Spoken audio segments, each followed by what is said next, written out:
Well, hello, everybody. It is Dennis and Andy with your movie review for the week. That's right. Last night, Dennis and I went out and we saw Elevation, or as I like to call it, Quiet Place's little baby brother that nobody ever wanted.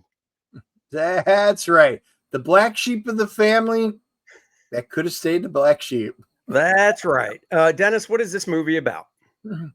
A single young father, Anthony Mackie, and two women venture from the safety of their homes up in the mountains to face these monstrous creatures to save the life of his young son.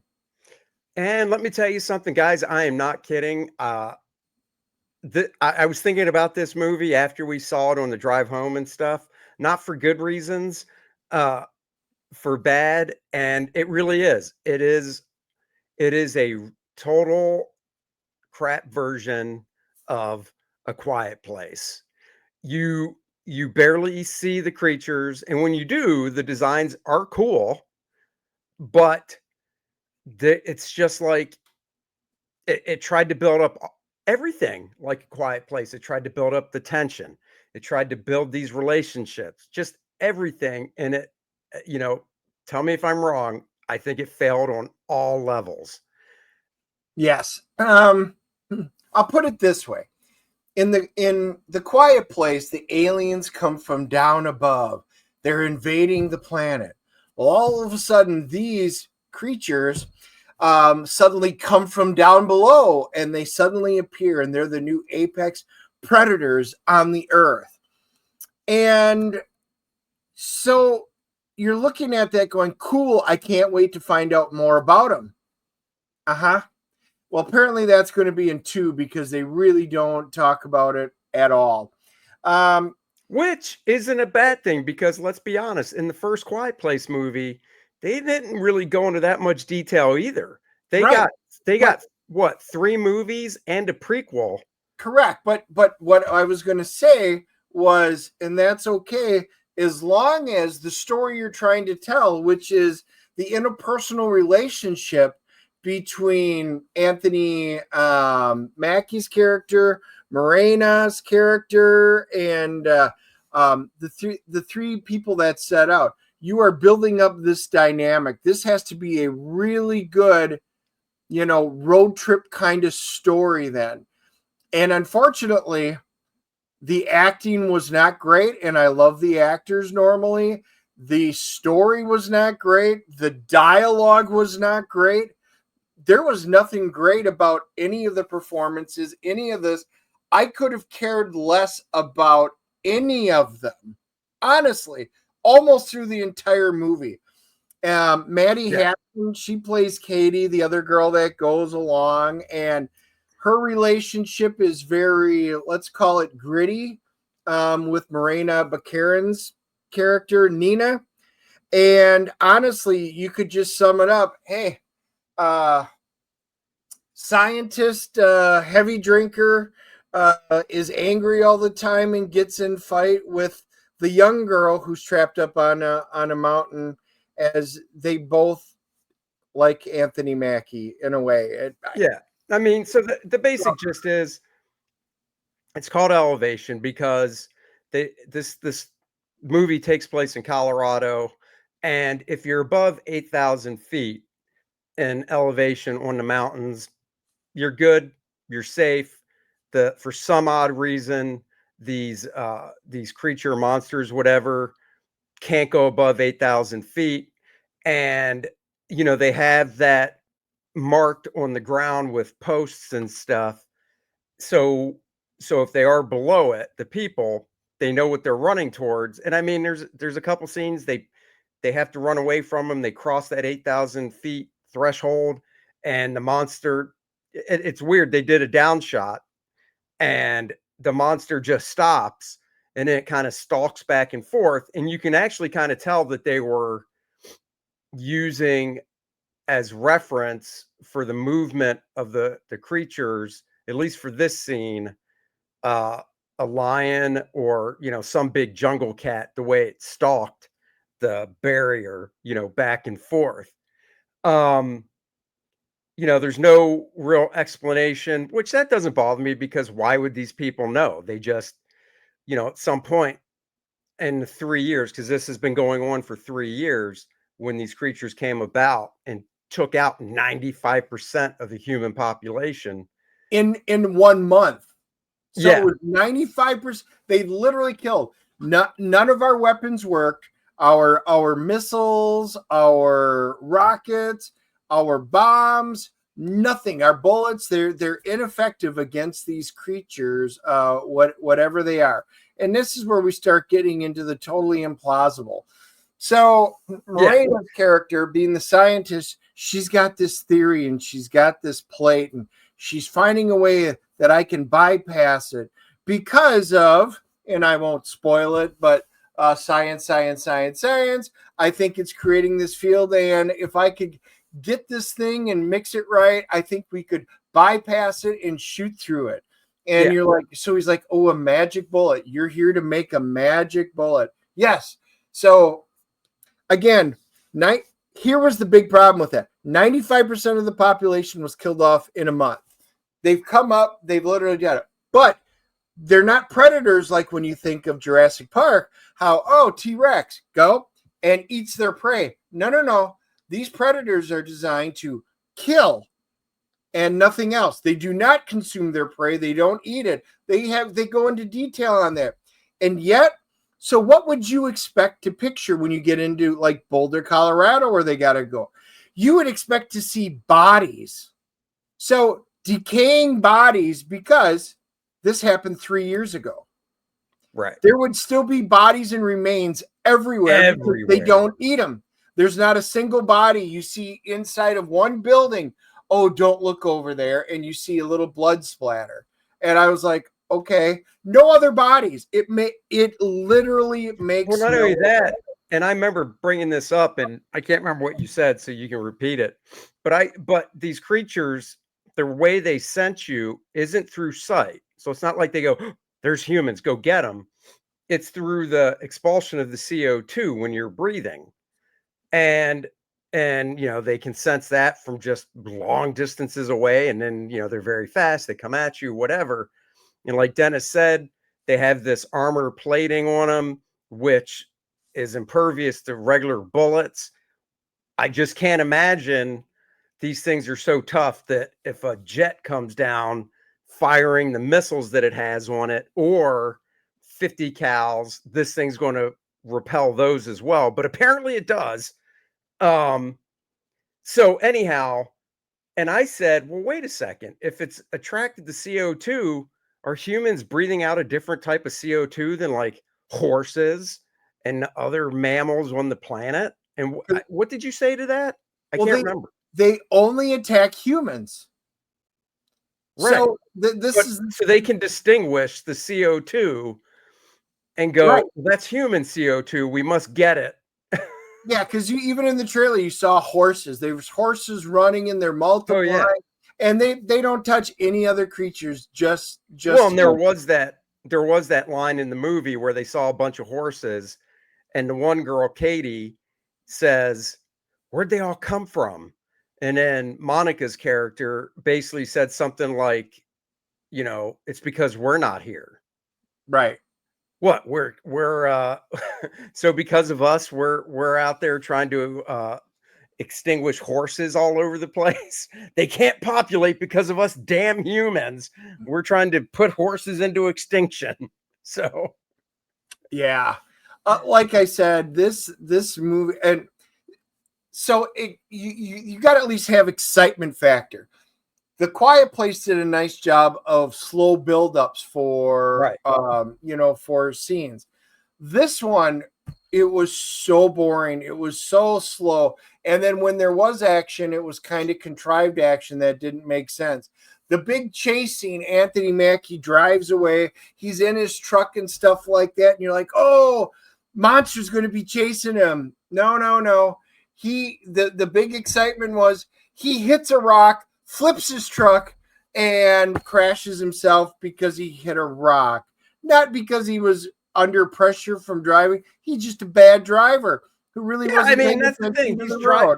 He's driving up the mountain, not on rough terrain, but on a road. It's a dirt Yeah, road, but it's a it's dirt road. smooth and everything. And yeah, he's going fast because, he doesn't know if this creatures could come at you at any time. And so he's driving fast. He gets a blowout. And look, I've never gotten a blowout, but I know people that have, going 60, 70 on the highway, and they just pull over. They don't automatically blow out, car rolls, whatever. Um, and he's unconscious for a while.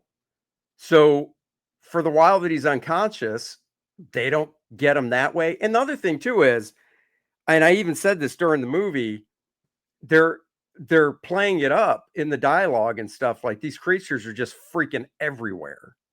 Yes. And I mean, they're just not. And I think it came down to a budget, honestly, because it was the big scene near the end of the movie where three of them all converge on Anthony Mackie's character, and you actually see that many in the shot. Whereas for the rest of the movie, it's basically like, here's Yep. one. And you're like, well, they're not really that around that much. So, and another thing I thought of too, and correct me if I'm wrong on this, they they s- they can sense the expulsion of the CO2.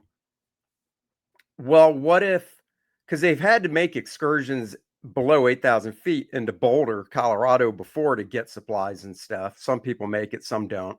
They allude to. Well, if you were breathing oxygen through a mask, like, say a scuba thing, for instance, an air tank, would the expulsion still be the same to where they could sense it, or?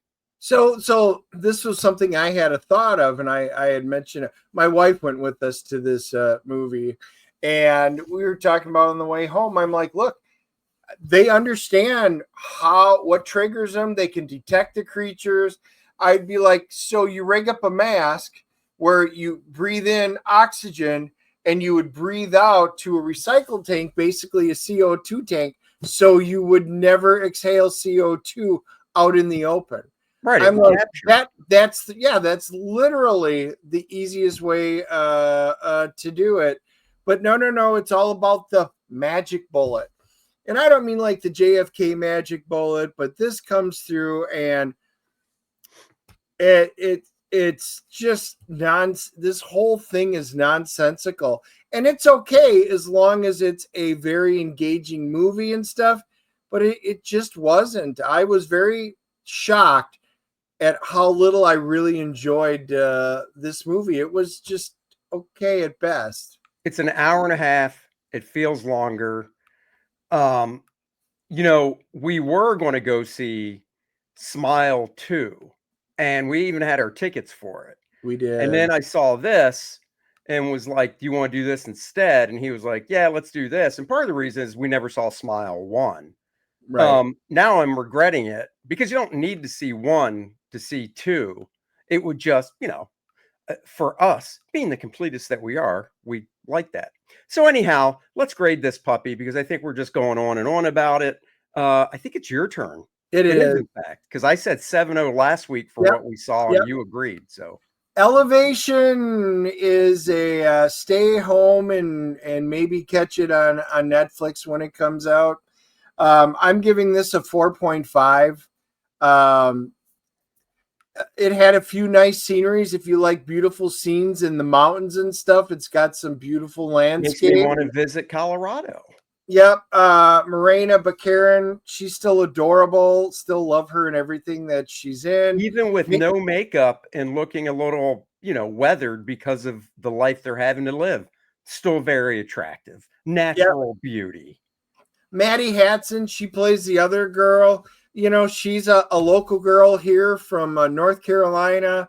And she was, her character was fine. But the interactions between the main characters just weren't there. There was no driving point home. There was not a lot of excitement. Even when the big, you hit the peak right there, there really wasn't much of a peak. I just sat there and went, wow, I'll never have to see this again, and I'm okay with that.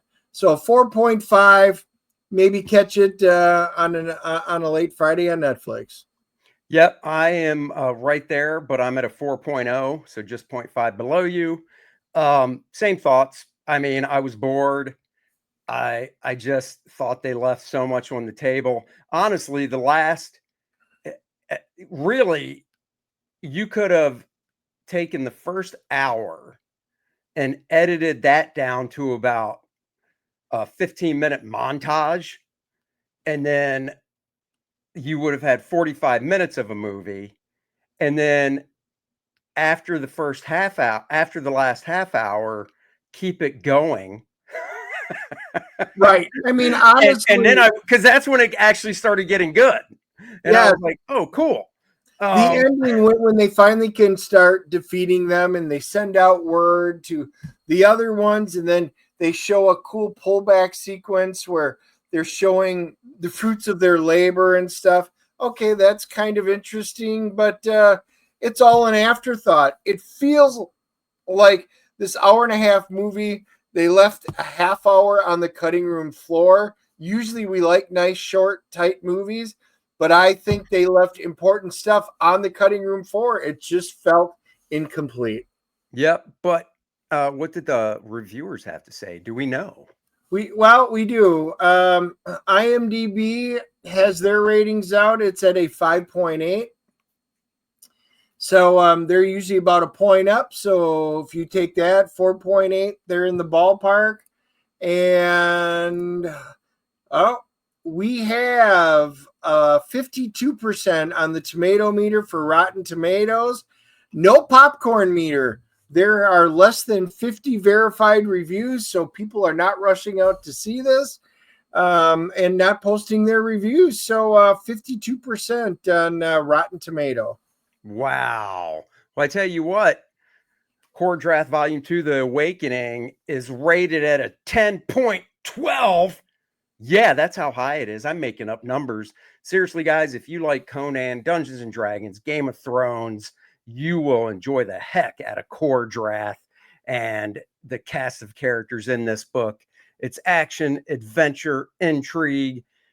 The Shattered Reach is at stake. That is Kor-Drath's and Adriana's land, and they need to go and fight with the Black Eagles tribe against the menacing Vordum, the Undying, the Necronite, and Lilith to save the Shattered Reach, collect the ancient artifacts. Want to find out more? Click on the link below, peruse the campaign, check out the various covers. I've got one. Bud Root, Irene Strakowski did one. We've got collector boxes, minifigures, a black and white edition, a new game module. Guys, go check it out. New t-shirt, posters. We got something for everybody, and a catch-up tier featuring a new Bud Root cover on Kor-Drath, The Reckoning. So guys, go check it out. It's because of your backing us and supporting us that allows us to bring this book to you. $53,901. Let's get this to double nickels, 55,000. That's how old I turned earlier this week. 55 years old, that is. Dennis is actually 55,000 years old. He holds up well. I do. He does. So go back it, guys. We thank you all for supporting it. Next weekend, we will be seeing next Thursday, Red One. That's right. The Great Santa Claus Kidnapping Movie with The Rock and Chris Evans. Chris Evans. And oh my God, what's the dude's name that played Peter? Oh God, Simmons, J.K. Simmons, right? There you go. J.K. Simmons is Santa Claus, an in shape, not long beard Santa Claus. It looks fun and entertaining for a holiday movie. We're going to check it out. Until then, like, subscribe, and share. And thank you guys so much for supporting us. Have a great weekend. We'll catch you later. Live long and prosper.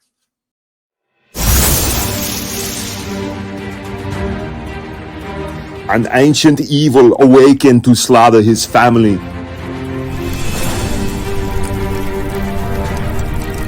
A mythical quest was revealed.